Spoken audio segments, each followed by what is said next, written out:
Barrister Asaduddin Owaisi साहब आए 16 अगस्त 2015 से पूर्णिया से चलकर बाईसी से चलकर किशनगंज के रुईधाना मैदान हो या बागडोगरा हो या कोचा दामन ठाकुरगंज बहादुरगंज हो, नदीम अख्तर साहब जिला अध्यक्ष का भी मैं तहे दिल से इस्तकबाल करता हूँ। हम गुजारिश करता हूँ कि वो आगे आके बैठे। मैं अपने तालिब मेहरानी साहब को भूल नहीं सकता कि जफर साहब जैसा नायाब तोहफा चेहरा और पूरी टीम गया को आपने दिया। प्रभारी मैं आपका भी इस्तकबाल करता हूँ। मैं जहांगीर भाई का भी इस्तकबाल करता हूं। कोचा धामन से आकर पार्टी को जब भी जरूरत पड़ी 2015 में, पहले पद नहीं था, पद लेकर भी ठाकुरगंज में इन्होंने जो मेहनत की, मैं इनकी पूरी टीम का इस्तकबाल करता हूं। मैं अपने एडवोकेट युवा अध्यक्ष मेरा जो डीएम साहब के यहाँ पहली जो बार मैंने दावत दी और 9:15 में मेरा युवा अध्यक्ष युवा साथी एडवोकेट शम्स आगा साहब का भी मैं इस्तकबाल करता हूं। मैं शहाबुद्दीन भाई को भूल नहीं सकता, जब असलम साहब को लाने में जिसका सबसे बड़ा योगदान है शहाबुद्दीन साहब और रुस्तम साहब का, जो मेरे प्रभारी हैं, मैं उनका भी इस्तकबाल करता हूं। मैं भूल नहीं सकता हूं मेरे हसनैन भाई जो बैरिस्टर असदुद्दीन ओवैसी साहब स्टेज पर आए। कोई आदमी सरकारी नौकरी के लिए तरसता है और बीपीएससी के सामने हजारों की तादाद में लाठी लोग खाते हैं, लेकिन जिस नौकरी को बैरिस्टर असदुद्दीन ओवैसी साहब के लिए, अख्तर उल के लिए जूते की नोक पे रखा और सीमांचल का युवा प्रभारी बना, मैं हसनैन साहब का भी दिल से इस्तकबाल करता हूँ। मैं गाजी साहब का भी इस्तकबाल करता हूँ जो कांग्रेस जैसी पार्टी में थे, लेकिन बैरिस्टर असदुद्दीन ओवैसी साहब अख्तर उल साहब के लबैक पर उन्होंने उस पार्टी को छोड़कर और मजलिस मुस्लिमीन की रुकनियत की, मैं उनका भी तहे दिल से इस्तकबाल करता हूँ। मैं कैप्टन शमीम साहब को नहीं भूल सकता, पटना के मेरे रियासती जिला अध्यक्ष, जिसको सबसे ज्यादा कंधा से कंधा चलाकर फारूक रजा साहब के साथ और बैरिस्टर असदुद्दीन ओवैसी साहब को फुलवारी में पटना में लाने में जो शख्स का नाम है कैप्टन शमीम साहब का, मैं दिल से इस्तकबाल करता हूँ। मैं अपना भाई, बड़ा भाई जो पूरे युवा में एक अलग, जिसने अलग बनाई, जिसने कभी समझौता नहीं किया, जिसने बहादुरगंज से एमएलए दिया, जिसने कामयाबी दी, उसका नाम मासूम रजा है। मैं मासूम साहब का तहे दिल से तालियों से आप इस्तकबाल कीजिए। इस आदमी ने पार्टी को धूप आंधी तूफान नहीं देखा। मैं मासूम रजा साहब का इस्तकबाल करता हूँ। मैं शफीर मलिक साहब का भी शुक्रगुजार हूँ। मैं अपने पार्टी के एहसान भाई जो मेरा जिला महासचिव है, मैं उनका भी शुक्रगुजार हूँ। मैं अपने मेरे जो साथी हैं, मेरे वकार सिद्दीकी साहब जो अली अशरफ फातमी जैसा इतना मजबूत कैंडिडेट, अशोक यादव जैसा कैंडिडेट के सामने जिसने झुका नहीं, बैरिस्टर असदुद्दीन ओवैसी साहब का झंडा जिसने थामा रहा, मैं उसका भी शुक्रगुजार हूँ। मैं सैयद खालिद साहब का शुक्रगुजार हूँ जो इतना नौकरी, दुबई में नौकरी थी, लेकिन अख्तर उल साहब का नौकरी छोड़कर वो आया, कैंपेन में रहा और वहां पर सीमांचल में घर में बच्ची की उसकी तबीयत भी अलीब रहती है, लेकिन उसने अख्तर साहब के लिए चुनाव में कैंपेन किया। मैं भूल नहीं सकता उनको कि मैं जानता हूं उस आदमी की खिदमत। मैं उनको नहीं भूल सकता, मैं शफकत रिजवान को नहीं भूल सकता हूं। शफकत रिजवान 2016 में जब मजलिस इत्तेहाद मुस्लिमीन की पहली नींव रखाई, तो शफकत रिजवान ने उस कुहासे में सबसे पहले सदस्यता लिया, उसका नाम शफकत रिजवान साहब है। उसी ने शादाब साहब को जोड़ा, उसी ने नसर नवाब साहब को जोड़ा। मैं उनका भी इस्तकबाल करता हूँ और दिल से आपका इस मजलिस में इस्तकबाल करता हूँ। मैं भूल नहीं सकता हूँ भागलपुर की टीम को, जोहार साहब हो, फैजान साहब हो, अशरफ साहब हो और मेरे शाहीन साहब जिला अध्यक्ष को। पूरे भागलपुर लोग सिल्क सिटी कहलाता है, लेकिन आज पूरे इस्माइल भाई के साथ मिलकर सबसे ज्यादा मेंबरशिप में अगर कोई शख्स रहा तो ये पूरे भागलपुर की टीम है। मैं शेरशाह सूरी की सरजमी से जो आए अरमान साहब, सालिक साहब, मेरा युवा अध्यक्ष सैफ साहब और सुल्तान साहब और दिलनवाज खान साहब, जो पूरी टीम है, जो जब प्रियंका चौधरी जी चुनाव लड़ी थी तो सबसे ज्यादा फ्रंट में अगर कोई खड़ा था तो पूरा शाहबाद ससाराम का टीम था। मैं उसको भूल नहीं सकता हूँ। उन्होंने नॉमिनेशन कराया और पूरी मदद की, मैं उनको नहीं भूल सकता हूँ। मैं औरंगाबाद के नजमुल साहब को और उनकी पूरी टीम को नहीं भूल सकता। जब भी कुछ भी मॉब लिंचिंग हुआ, पहला फोन अख्तर साहब पर जाता है। अगर सबसे पहला स्पॉट पर कोई पहुंचा और गया हॉस्पिटल में, तालीम मेरानी और जफर साहब के साथ कोई गया तो औरंगाबाद की टीम गई, मैं उसका भी शुक्रगुजार हूँ। मैं डॉक्टर साहब को नहीं भूल सकता हूँ। डॉक्टर परवेज साहब जो जदयू में महासचिव थे, लेकिन सिर्फ मजलिस एक एमआईएम एक आइडियोलॉजी के चलते डॉक्टर परवेज साहब ने पार्टी की रुकनियत दी, मैं भूल नहीं सकता हूँ। मैं भूल नहीं सकता हूँ गोरेलाल यादव जी को, जो पूरी ताकत से उन्होंने जो चुनाव लड़ा। वक्त का मंत्री एक तरफ था, गोरेलाल यादव जी का आज़्म एक तरफ था। मैं गोरेलाल जी का, असद आजाद साहब का, पूरी टीम का जो बेगूसराय में आपने जो प्रोग्राम करवाया, मैं भूल नहीं सकता हूँ। मैं अरमान साहब को नहीं भूल सकता हूँ जो शाहबाद में उन्होंने ददन पहलवान को बैरिस्टर असदुद्दीन ओवैसी साहब के कहने पर साथ दिया, अपना तन मन जुबैर कुरैशी साहब और हनीफ साहब के साथ खर्च किया और उनको कामयाबी में जितनी कोशिश हुआ सबसे ज्यादा मुसलमानों की नुमाइंदगी उन्होंने करवाया। बैरिस्टर साहब के बात को लबैक का मैं नहीं भूल सकता हूँ अरमान साहब को। मैं ढाका के अध्यक्ष को, परवेज साहब को और ढाका से मेरे जो साहब आए हैं मैं भूल नहीं सकता हूं। मैं अपना छोटा भाई वसीम साहब को नहीं भूल सकता हूं, जिन्होंने असलम साहब को दिया। फरहान भाई को नहीं भूल सकता हूं। मैं अनस को भी याद रखता हूं, जिसके वालिद ने जो कुर्बानी, जो एमआईएम में 4 एमएलए भगोड़े भाग गए थे, जिसने एक नई रूह, नई जान डाली, वो पूरी गोपालगंज की टीम डाली, चाहे शाहबुद्दीन साहब हो, रुस्तम साहब हो, अनस साहब हो, फरहान साहब हो, वसीम साहब हो, हर लोगों ने जान देकर इतनी मेहनत की, जो आज पटना के बैठे हुए जो दलाल हैं उनको भी इस बात का एहसास हो गया कि मजलिस इत्तेहादुल मुस्लिमीन एक बेबाक आवाज है। मैं कोचा धामन से आए हुए सलीम साहब को भी, अशफाक साहब को भी, मेरे प्रखंड अध्यक्ष असलम साहब को नहीं भूल सकता, कि अख्तर उल ईमान साहब के साथ शाना बसाना जो चलते हैं उनको भी मैं भूल नहीं सकता।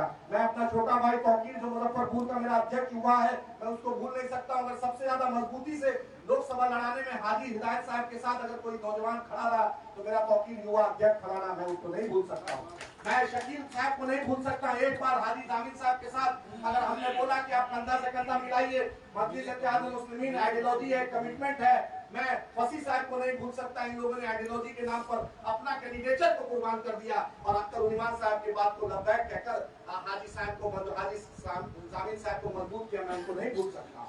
मैं एक जो पार्टी का मेरा रुकन है, मैं सुपौल से आए हमारे जो हरदिल अजीज जो सुपौल से नुमाइंदगी कर रहे हैं, मैं उनको भी याद रखता हूँ। मैं फैजान भाई को भी याद करता हूँ। मैं मेरे कटिहार से 2 लोग जो राजद के जिला अध्यक्ष, जिला महासचिव रहे हैं, अभी है, लेकिन अख्तर उल ईमान साहब के चलते, बैरिस्टर असदुद्दीन ओवैसी साहब के चलते, जो इनके वालिद मोहतरम एमपी के रिप्रेजेंटेटिव है, लेकिन आइडियोलॉजी के चलते, सीमांचल की लड़ाई के चलते जियाउल भाई, एनुल भाई का, चांद बाबू का मैं दिल से इस्तकबाल करता हूँ। एक बार मैंने कहा और आप आ गए, आपका फिर से मजलिस इत्तेहादुल मुस्लिमीन में इस्तकबाल है। मैं अब्दुल्ला साहब, जो मेरा इंजीनियर अब्दुल्ला है, जाले से आते हैं, जब अख्तर साहब मिथिलांचल में प्रोग्राम किए थे और मजबूती से प्रोग्राम किए थे, मैं भूल नहीं सकता हूँ। मैं नदीम साहब से फिर से गुजारिश करता हूं कि नदीम साहब आप आगे आ जाइए। आप इस पार्टी के रूह हैं, रूह रवा, आपके बिना ये पार्टी चल नहीं सकती है।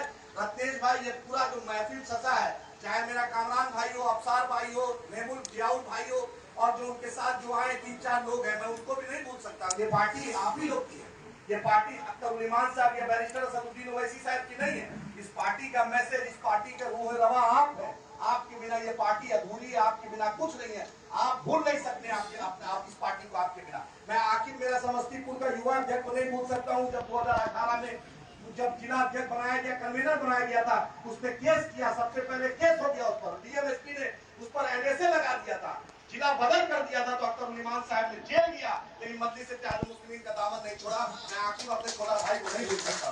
मैं आसिफ करजई साहब को नहीं भूल सकता हूँ। जब अख्तर उल ईमान साहब लोकसभा चुनाव लड़ने गए तो सबसे पहले लब्बैक का चुनाव भी शख्स पहले लड़ा था, लेकिन अख्तर उल ईमान साहब के साथ कंधा से कंधा मिला के राशिद करजई साहब रहे। मैं आपके भी 2024 के खिदमत को हम नहीं भूल सकते। ये पार्टी आपकी है, ये सबकी है, ये हमारी पार्टी है। इस पार्टी को जितना बुलंदी पे ले जाएंगे, ये हमारा रूह है, हमारे जिस्म है। जो भी डेलीगेट आए हैं, क्योंकि बहुत, तो मैं पासवान साहब जो इमामगंज से आए हैं, उनका भी आपने जो बेहतरीन इंतजाम किया था, जो बेहतरीन प्रोग्राम कराया था, जीतन राम मांझी एक तरफ, उदय नारायण चौधरी एक तरफ एक नया आवाज आपने दिया, मैं आपका भी इस्तेमाल करता हूँ। मैं मौलाना साहब जो मेरे शहर के इमाम है आरा के, मैं उनका भी इस्तेमाल करता हूँ। मैं मुशीर साहब जो जाले से आए, मैं उनका भी इस्तेमाल करता हूँ। आपके बिना ये पार्टी अधूरी है। हम लोग इंसान है। नसर नवाब साहब हो, जो पूरी टीम हो, मैं आपका इस्तेमाल करता हूँ, क्योंकि आपके बिना मैं शोएब छोटा भाई जो उसको भी नहीं भूल सकता हूँ, क्योंकि गोपालगंज में जिस मजबूती से इसने हर तरीके से असलम साहब को लाने में साथ दिया, मैं भूल नहीं सकता हूँ। मैं छूट सकता है कोई नाम, लेकिन आप लोग इतने अजीज हैं कि आपके बिना ये पार्टी अधूरी है। सब लोग थोड़ा सा चेहरा एक बार दिखा दीजिए, झुकाइए मत, ताकि मैं इंसान हूँ, शायद गलती मुझसे हो सकती है। आप लोग इस फूल के, मैं इस पूरे महफिल के, आपके बिना मजलिस इत्तेहादुल मुस्लिमीन अधूरी है। मेरे सीतामढ़ी के और मेरे शिवर के जो डॉक्टर साहब आए हैं, मैं पूरी शेरवानी में लग रहा है बैरिस्टर असदुद्दीन ओवैसी साहब के जानशी है, मैं उनका भी दिल से इस्तेमाल करता हूँ। आप, ये पार्टी आपकी है।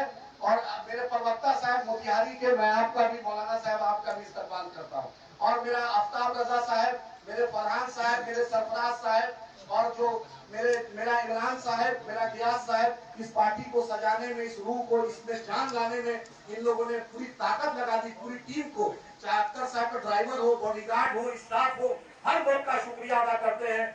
चाहे पत्रकार बंधु जो सीमांचल से चलकर आए, रजी बाबू हो, रजा साहब हो, मुर्तजा साहब एक और जो आए, मैं उनका भी इस्तेमाल करता हूँ। ये पार्टी आपकी है। आपने अपना घर को छोड़कर, अपने लोगों को छोड़कर पटना 400 किलोमीटर दूर आए, मैं उसका भी इस्तेमाल करता हूँ। मैं अपने छोटा भाई बिघोर से जो आया मौलाना मुजफ्फर साहब का भी इस्तेमाल करता हूँ कि आप वक्फ बोर्ड का QR कोड के कैंपेन में सबसे ज्यादा मजबूती से इसने कैंपेन जो किया, मैं उनका भी इस्तेमाल करता हूँ, क्योंकि अपना सबसे साफ सुथरा हिसाब देने में और पूरे धूप में उस गर्मी में जब QR कोड का कैंपेन चल रहा था, किसी पॉलिटिकल पार्टी ने QR कोड मुस्लिम पर्सनल लॉ का जारी नहीं किया। एक बैरिस्टर असदुद्दीन ओवैसी साहब ने किया, दूसरा अख्तर उल इमान साहब ने किया।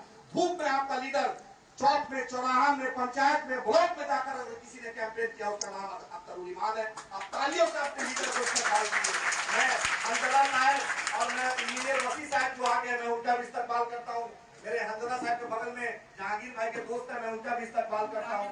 राजीव साहब का मैं इस्तेमाल करता हूँ। तो नाम शायद कुछ इंसान हो, गलती हो सकती है, मैं तमाम लोगों का इस्तेमाल करके बस इतना बोलिए, पार्टी आपकी की पार्टी नहीं है, आप लोग ही सब कुछ है।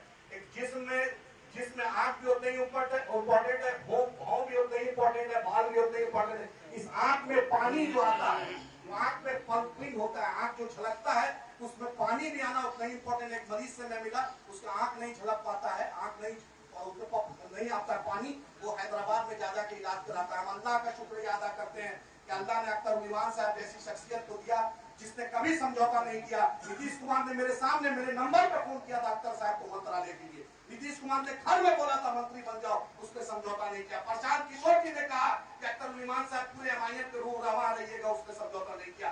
तेजस्वी यादव ने कैबिनेट मंत्री देने के लिए कोशिश की, नहीं किया।